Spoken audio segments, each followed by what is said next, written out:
Hello and welcome to Unfiltered Career Talks with Margaret. Today I'm very excited to have Katrina Collier, who works with companies to improve recruitment and candidate experience.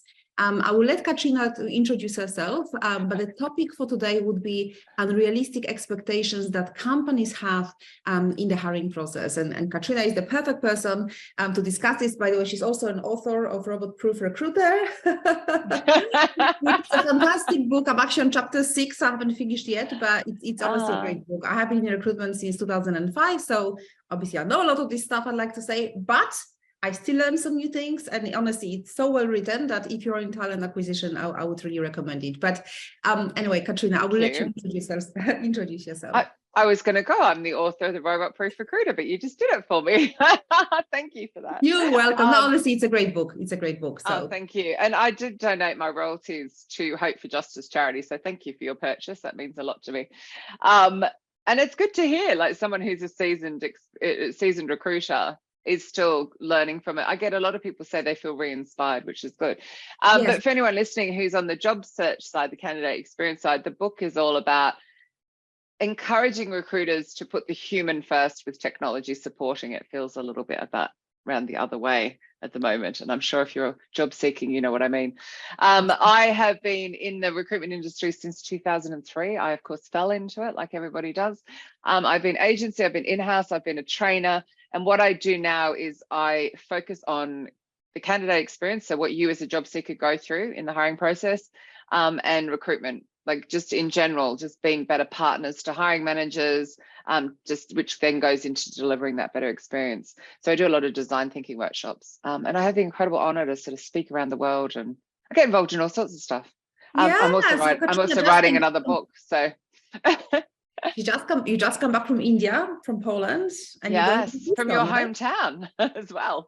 Oh, amazing. Sorry, I missed that last bit. Sorry. No, you're going to Houston as well to deliver. Yes. Training, right? Yeah. So this is for a company called D&B, and they're just, when a lot of companies are cutting their TA teams, they're investing in their team because Amazing. They have 35% growth plans, organic growth plans. So it's so exciting to see a company doing the right thing, because they're the people that hire the people. But it's important to remember that they are people, and you know, they're human. Yeah, they make mistakes. No, absolutely. So exactly, if you're a company looking for the trainee recruiters, Katrina is your person.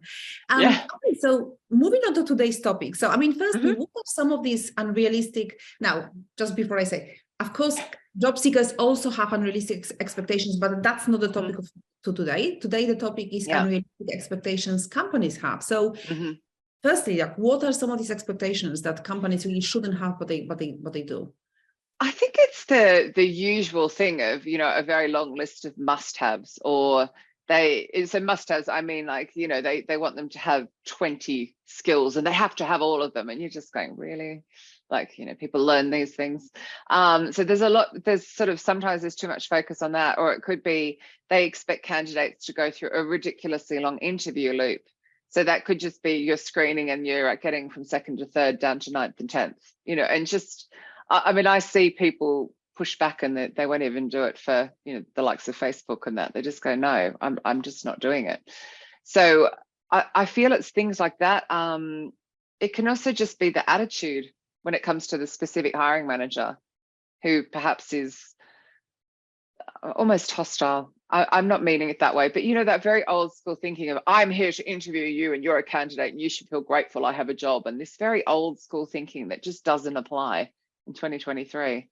The world has changed quite a lot. So it's that sort of all those. Often I would say it happens because you have hiring managers, or really they're managers who occasionally hire, managers who haven't recruited for a while. Well, maybe not recruited for a while, perhaps haven't changed jobs themselves in a while. Yeah, they don't understand what it's like. They don't remember what it's like.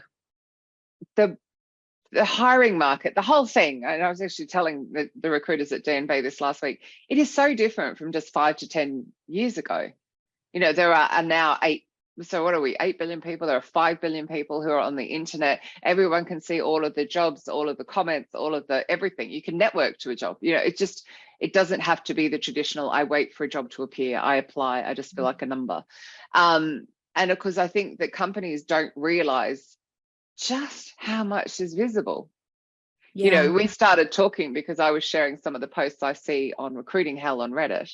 But, you know, there were other places. There's a new one called Blind, which is also quite interesting, the stuff that's written there, where people will just vent and they will say the name of the company and they will share what their experience is like. And that puts people off from applying as well. So just not sure companies are necessarily aware of the state of the market.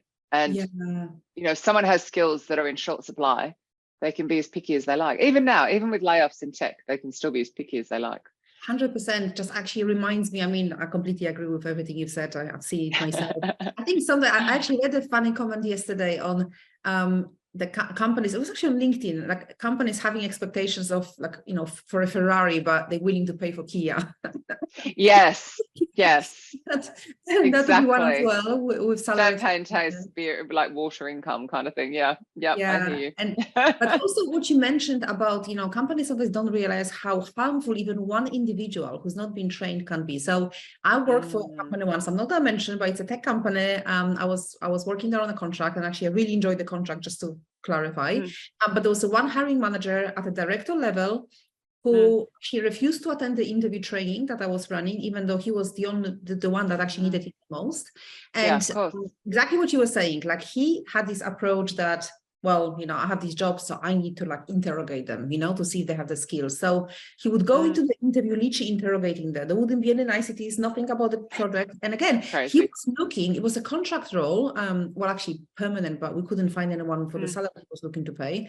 But what he was looking was a very niche skill set. And we had to use agencies for that, because a contract role, of course, on a daily rate. And what happened was 2 weeks into the search, or 3 weeks into the search, I had 3 of these agencies, well, there were 3 of them, contact me.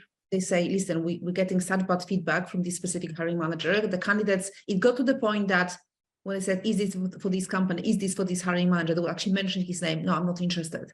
So imagine just one person in an otherwise trained company. So it's just so important. Well, I'll give you a really random comparison from the consumer world as well. Well, admittedly, I don't know who my business banking manager is now, but, you know, when I set up my business 12 years ago, I had a bad experience with my business banking manager. And that basically means I would never work for NatWest. That one person put me off the entire company, because she was so inept and so frustrating. It's like, you know, I asked for a debit card and got a checkbook, stuff like that. And you're just going, why? And that experience. So it can actually come into it's people buy from people and they want to work with people. And it was just like, oh gosh, if you're like that, that means lots of people are like that at the company. I don't want to work there. So you'd probably find people wouldn't want to work for other people at the company as well, because they would think it was this. Not just that. Everywhere. You might not want to become a customer of this company. And again, there's some research that I shared. I don't remember the stats now, and research might be out of date, but there was a significant proportion of people that wouldn't, if they had a really bad candidate experience, they wouldn't even be the customer, and they would actively discourage others from using the company. So I think that, as far as I'm aware, there's only been one done, and that was Virgin Media, and it was years ago. We really need some new ones to look at the cost of job seekers getting a really bad experience. Yeah, absolutely. It would be quite amazing to But I am staggered how I still find examples. You know, in 2023, I'm still hearing of hiring managers being blatantly racist or blatantly sexist, and you're just like, wow, it's 2023. You know, you think there would be enough information, but sadly, there's still this weird. Well, you know, you should be grateful that I've got a job here for you. It's just very odd, very odd. Yeah, it happens. I think it's definitely better than it was years ago, because I remember, and again, I'm not going to mention, anyway, years ago, but it was a well-known tech company. And again, they'll be like, oh, no, too old. I'm like, the person wasn't even close to retirement. They were just older than the team, who was pretty young. Yeah. You can't. And it is extraordinary. I mean, the ageism is rife, and it's not right, and it shouldn't exist. And it's actually worse for women. It's definitely worse for women. Ageism hits, oh God, I saw this stat. It was something like ageism starts to impact women at 35, and it starts to impact men at 50. And you're just like, wow. Yeah, as a woman in my 50s, I was like, excuse me. But I run my own business, so I don't have this problem. But it's if you are listening to this and you are an older job seeker, network your way to a job. Just cut out the recruiters who mightn't realize that they're being ageist. But what they'll tend to see is longer blocks of experience. And rather than see the value in that, they'll be like, why is this person stayed at a company so long? There's this weird, oh, we want people to change jobs. So my recommendation is, you know, if you're a project manager, go find the program managers. If you're a developer, go find the heads of development, go and connect with them and start talking to them and become known. And then you'll get around that whole problem because they'll go for your expertise. Yes, I completely agree. Identifying potential hiring managers who can hire you. Having said that, I want to say about ageism, sometimes job seekers don't help themselves because their entire resume, the entire CV will be seasoned executive with 20 years of experience. They lead with years of experience, and then you just see a long list of responsibilities. Remove all these responsibilities included. No one cares. It's like, what did you deliver? You know. So I think. So what you read the bullet point and you think, so what? And if then you get the achievement. You know, listen to this video with Margaret. So what? Oh, I learned something that helped me in my job search. So you get the benefit. It was Ray Murphy that taught me that one about like 2005 or something. Yeah, but I always use it. I use it to write my own stuff. So what? Same, exactly. Ask yourself, so what? And unfortunately, it's not just regarding ageism, but in general, like I'm sure you see it as well. Like you see a lot of CVs that have a long list of responsibilities. Don't make you stand out at all. You really need to have some numbers, you know, quantify your experience. What did you deliver? What was your impact? And exactly. I know so someone looks at it and goes, wow, you've delivered that. I can bring that to my company. And I think sometimes people think, well, I don't work in sales, so I can't quantify. No, of course you can. You can absolutely quantify. I remember doing a workshop for some local government organization, and I was working with social workers, and they're like, well, how do I quantify my experience? Well, initially I didn't know, but when I started talking to them, when we were doing exercise, you know, working on 70 cases at one time, successfully closing 25 cases each month, that's your quantifiable result. Yeah. You will find something in absolutely every, every circumstance, definitely. So, and then it's more the challenges you overcome rather than the day-to-day, this is what I did. Anyway, we've got off topic completely. Yeah, no, absolutely. And, you know, so as a job seeker, you know, like how do you address these unrealistic expectations? So we talked about with ageism. Yes, you can, I mean, to be honest, not just with ageism, you should absolutely try to network in any case. But how do you address these unrealistic expectations as a job seeker? Especially, you know, you need to work. Maybe you've just been laid off, like you do your job, right? So like, what do you do? What do you do? I mean, first off, I'm going to say something really strange. Realize you are not alone. I mean, if you really want to know have a look at recruiting hell on Reddit. It kind of makes you want to cry and it kind of makes you want to laugh at the same time. So there's quite a network of people who are going through really bad experiences, sharing their experiences. And sometimes it's exactly what you need.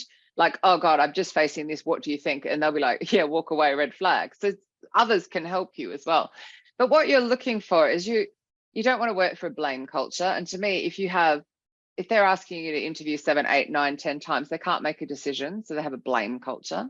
I'm grossly generalizing. There may be some rare exception where that's okay. But that to me is like nobody can make a decision. That's not good. Like we said before, the balance in an interview, you are looking to be able to have a two-way conversation. You're going to have to work with these people. Do you like this, or do you at least respect this person? Yeah. Do you feel like you can go to them with some vulnerability and go, I don't know how to do this. Can you help? Or are they going to just slam you down? So it's that, is it a two-way conversation? Am I getting to speak? I mean, and obviously, you know, anything that's biased, it's quite extraordinary what people can actually say during an interview. I'm quite horrified by some of the stuff I read. But obviously that's a huge red flag as well, but that's really obvious. But to me, it's about that balance, and they're not being real, you know, they're not being unrealistic as well. But make sure as well that you really demonstrate. I think it's really important. Sometimes we don't do that. It's a bit like on the CV where we forget the achievement. Make sure you really demonstrate what they're asking for. So, you know, we're looking for a project where you developed in Java, you know, really talk about what you did and what it achieved, so that they have a nice rounded view. Actually, another thing that comes up quite a lot is go in prepared with some examples at the ready.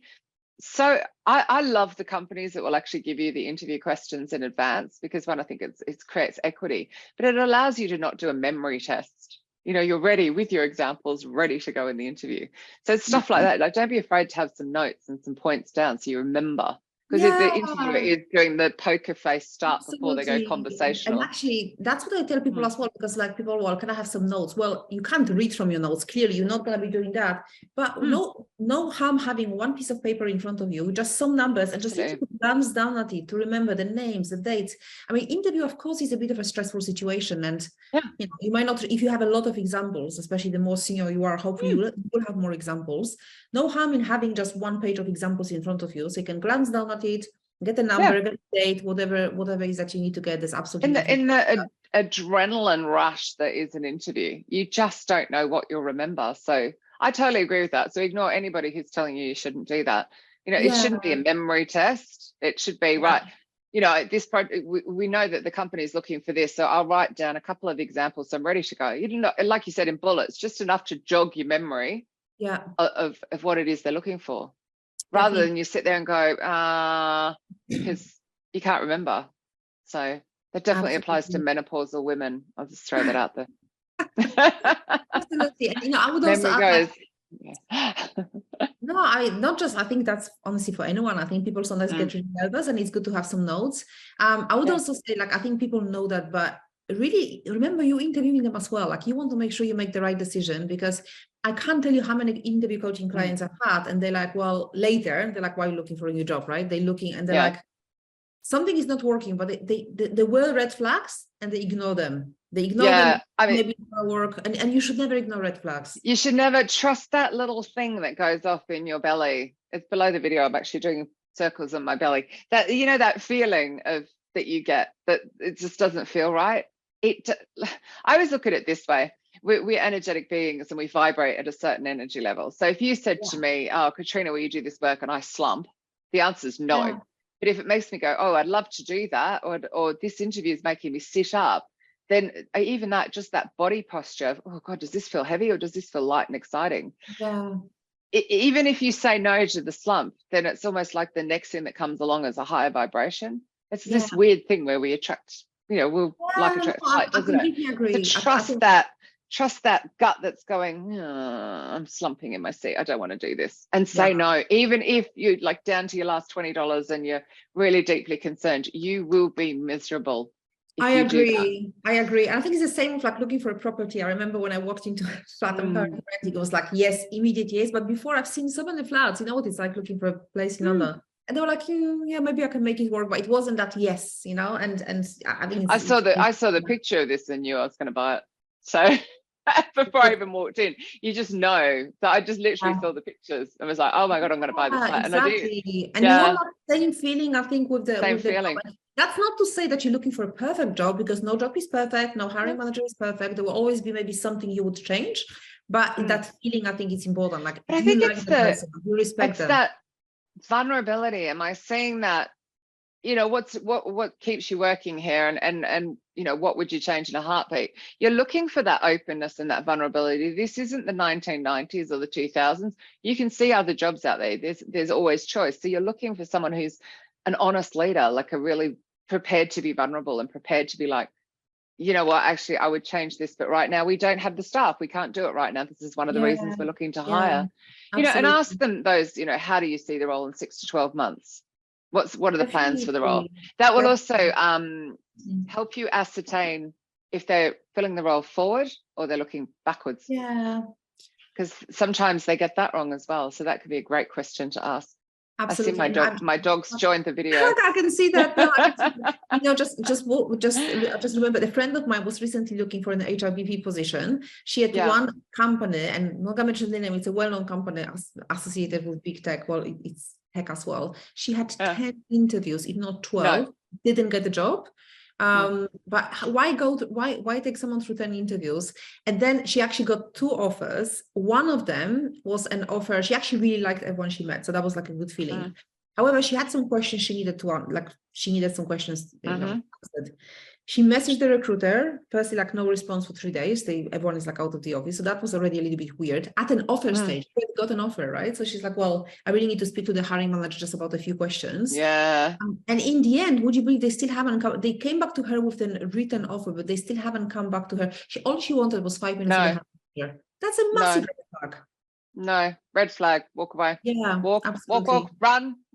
Absolutely. yeah, there's so many like that, aren't there? Just, it's crazy. And actually, we got chatting about that, wasn't it? Where there's that pressure of, you know, you go through this ridiculously long interview cycle, which really any companies listening who have one, all that means you hire the people that are patient enough to go all the way through all of your interviews and don't get another offer on the way. Because people are still interviewing, they're opening that laptop and interviewing. So if you're a company doing that, stop it. But then they go through something like that, and then they're like, right, now you need to make your decision. We've given you the offer, you've got half an hour. Like, what the hell? No. Oh yeah, and that's actually red flag, right? Don't pressurize the candidate to accept an offer immediately. I think it's a massive red flag. Now, I completely understand you might not be able to wait a week or 2 weeks. I get that, you know, that's fine. But in general, any company should be able to wait 1, 2, 3 days, you know, up to a week if you have other opportunities. And if they can't, again, that's another red flag. Maybe it may well be they've got that. Yeah, they may well have that silver medalist candidate, so they're wanting to keep them both warm. So yeah, they're going to put a time frame, but half an hour, you know, a couple of days, or give the offer on Friday, give them to Monday, Tuesday. Exactly, but, at least a couple of days. And if a company doesn't want to give that to you, I'll be like wondering why flag. Such a rush. Yeah, absolutely. Yeah, imagine what they'd be like to work with. Anyway. Time, so thank you so much for sharing the information. How can people find out more about you? Oh, just Google me. I mean, it sounds dreadful. Literally, it is extraordinary. So my website, I have a LinkedIn newsletter. Really, it's for recruiters though, more than job seekers. Though I am writing another book, which is actually for all managers and leaders to get them to behave in the hiring process. Yeah, so I am on the case. Or LinkedIn connect and say you saw this, so I know why you're connected. Fantastic. I will share your LinkedIn profile. And when will the new book be out? When I finish writing it, probably early next year. Yeah. So I just feel like we need to balance out. I've written one for recruiters. Let's write one for the managers. Amazing. I'd love to read it. So anyway, thank you so much. Best of luck with writing the book. And again, thank you so much for your time this morning. And thank you everyone for watching. Bye for now.